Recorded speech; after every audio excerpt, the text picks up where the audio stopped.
Agora eu canto.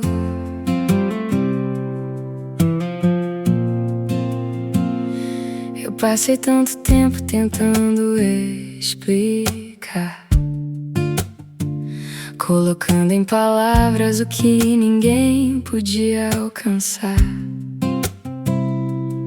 Hoje eu não preciso que entendam tudo em mim. As histórias que não pedem resposta só pedem um novo fim.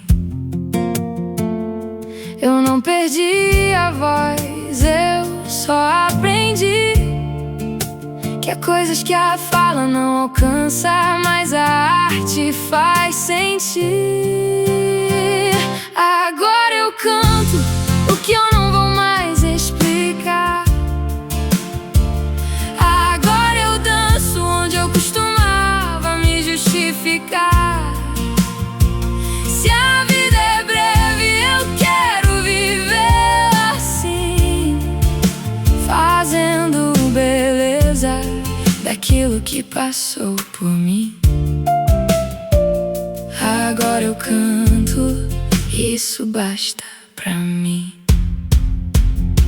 Há poemas adormecidos esperando para acordar.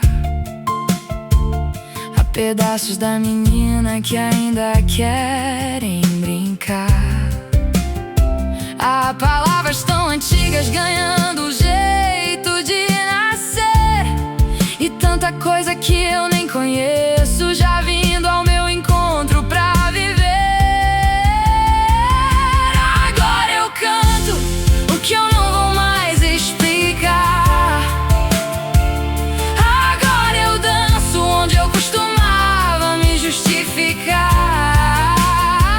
Se a vida é breve, eu quero vivê-la assim, fazendo beleza daquilo que passou por mim. Agora eu canto, isso basta pra mim. Eu não estou indo embora, eu estou chegando.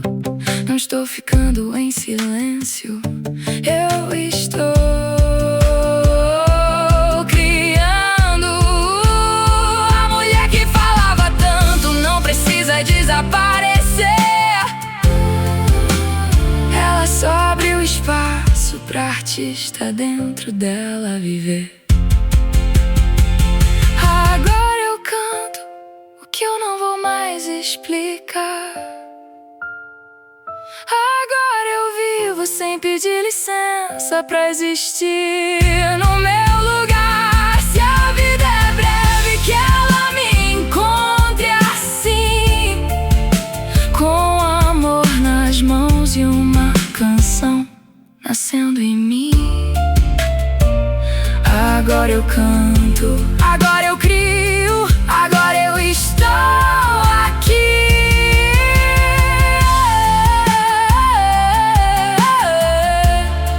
Eu não perdi a minha voz, eu encontrei